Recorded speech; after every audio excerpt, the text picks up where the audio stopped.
Hi student. आज देखेंगे what is micro processor और उसमें कौन कौन से कंपोनेंट है। तो बिफोर दैट लेक्चर आपने देखा इवोल्यूशन ऑफ माइक्रो प्रोसेसर। तो आज देखेंगे डिटेल में व्हाट इज़ माइक्रो प्रोसेसर। तो start. A micro processor is a multipurpose programmable logic device that read binary instruction from a storage device call memory.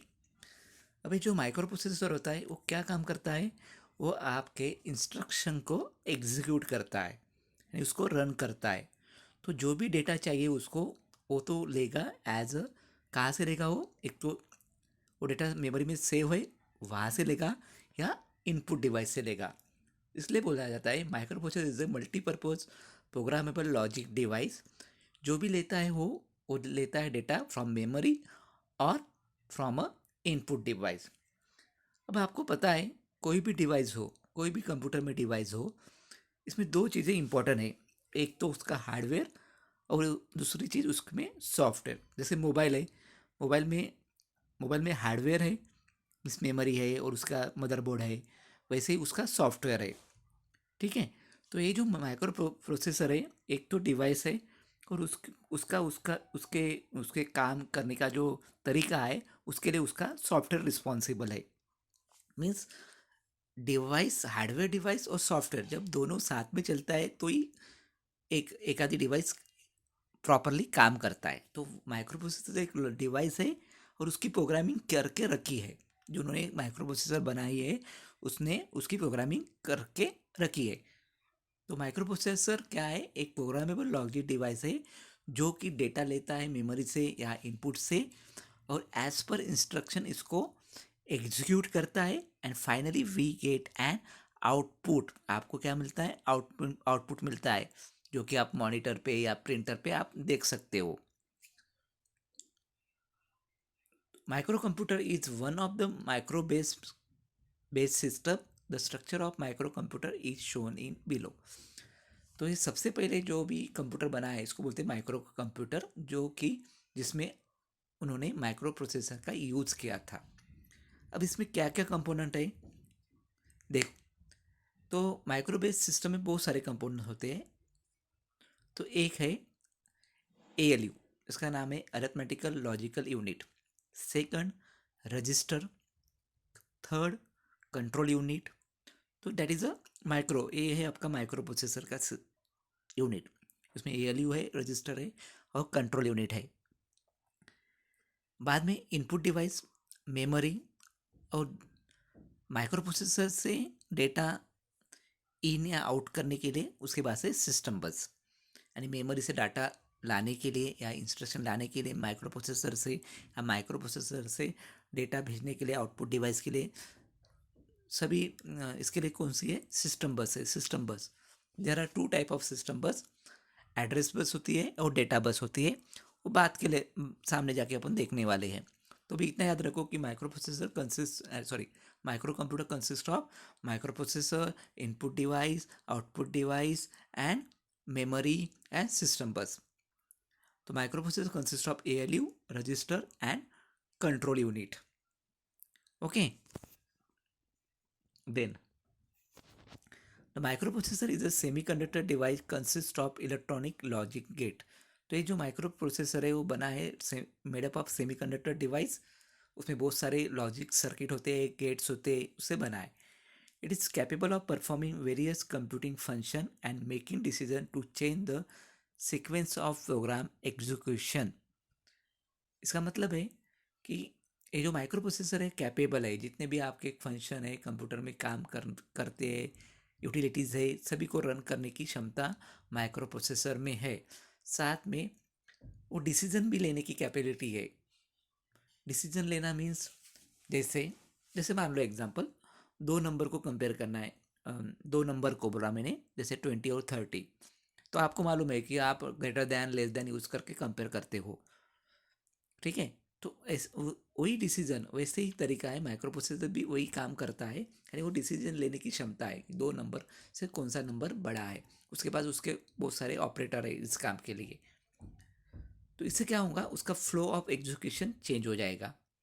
Means दो number से मान लो कि 20 greater than 10 ऐसा रहा तो 20 बड़ा है।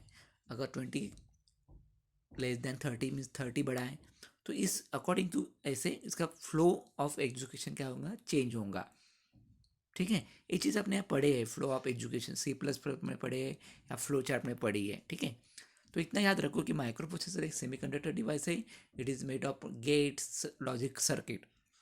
It is capable of performing various task, साथ में डिसीजन लेने की क्षमता है, और इस हिसाब से उसका फ्लो ऑफ एग्जीक्यूशन चेंज होगा। Micro processor is divided into 3 part. Basically वो 3 मेन पार्ट में डिवाइड है, arithmetical logic unit, register and control unit. अब देखेंगे एक एक पार्ट का क्या फंक्शंस है।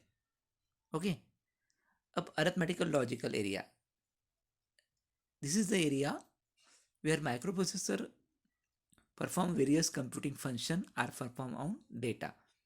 तो ऐसा एरिया जिसमें ये जो आपका डेटा है उसमें वेरियस ऑपरेशन परफॉर्म होते हैं, जैसे एडिशन होता है, सब्ट्रैक्शन होता है, मल्टीप्लिकेशन होता है, और इसके लिए गेट्स रिस्पॉन्सिबल है।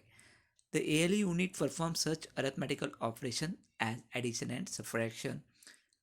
तो इसको बोलते हैं अरिथमेटिकल ऑपरेशन, जैसे एडिशन होना है, सब्ट्रैक्शन है, multiply, they are known as arithmetic operation.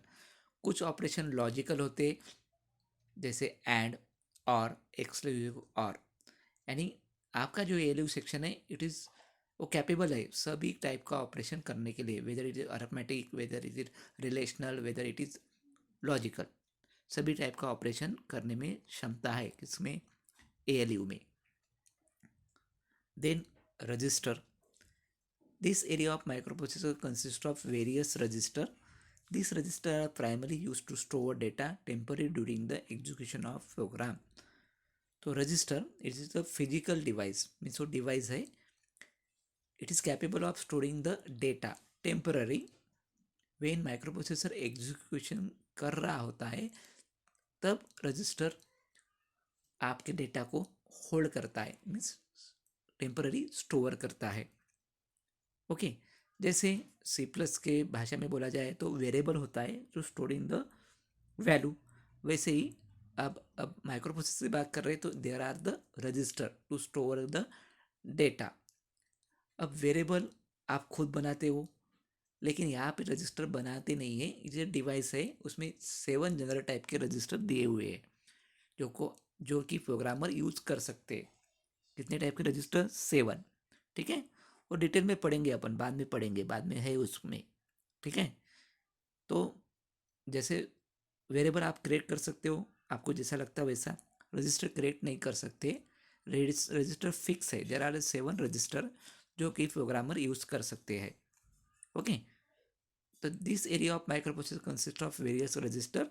This register are primary use to store data temporary during execution of program. बाद में आता है कंट्रोल यूनिट। अब कंट्रोल यूनिट नाम ही है उसका कंट्रोल यूनिट, तो क्या करेगा, पूरे ऑपरेशन को कंट्रोल करने का काम होता है कंट्रोल यूनिट में। Control unit provide the necessary timing and control signal to all the operation in microcomputer. It control flow of data between the microprocessor and memory and peripheral. तो control unit के पास एक section होता है timing and control, जो कि पूरे micro processor में सिग्नल भेजता है। सिग्नल क्यों भेजता है, to control the operation, control करने के लिए वो हर एक पार्ट को सिग्नल भेजता है।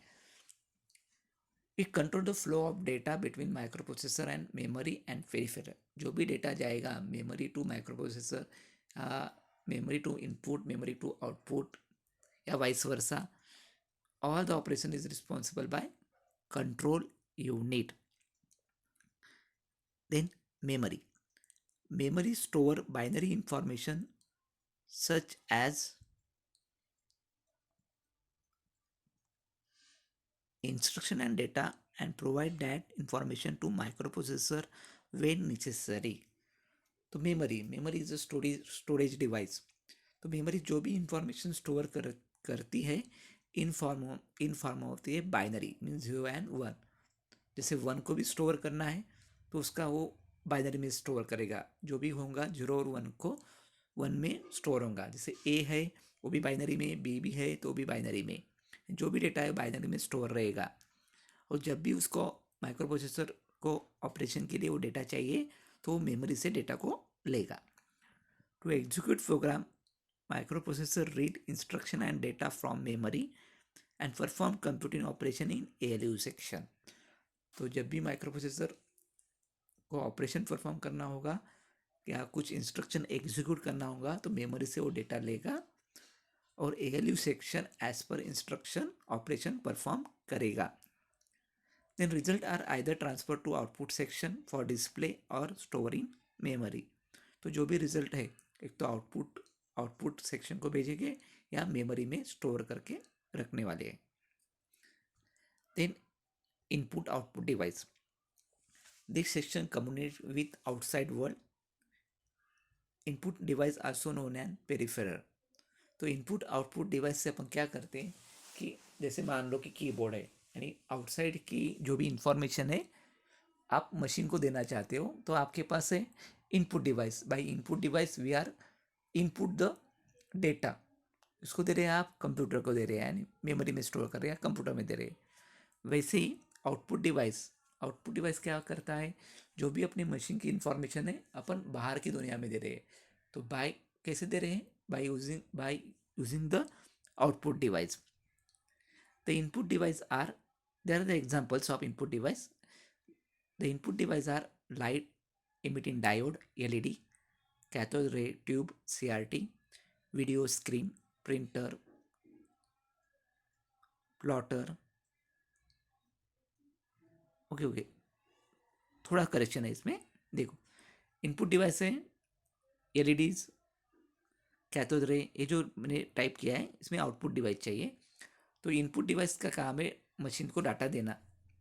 आउटपुट डिवाइस यहाँ पे करेक्शन है थोड़ा सा. देर आर आउटपुट डिवाइस है वो output device are LED, cathode ray tube, video, printer, plotter and digital to analog converter. ये सभी एग्जाम्पल है आउटपुट डिवाइस से. This device transfer data from microprocessor to outside world. जितने भी device बताए अभी they are the example of output device. इनका काम है कि माइक्रोप्रोसेसर में जो भी इंफॉर्मेशन जो भी इंस्ट्रक्शन आ रही है जो भी रिजल्ट आ रहा है वो बाहर की दुनिया में देना है outside the world. Then system bus. System bus is a communication path between microprocessor and peripheral. Peripheral means input device. जितने भी डिवाइस CPU को छोड़ के होते हैं उसको पेरिफेरल डिवाइस बोलते हैं. तो माइक्रोप्रोसेसर से डेटा अपने को इनपुट में मेमोरी में भेजना है या आउटपुट डिवाइस में भेजना है तो इसके लिए सिस्टम बस रिस्पॉन्सिबल है. तो सिस्टम बस क्या है इस इज अ कम्युनिकेशन पाथ. एक पाथ है जिससे माइक्रोप्रोसेसर और पेरिफेरल में डेटा अपन भेज सकते हैं. डेटा बोलो या सिग्नल बोलो.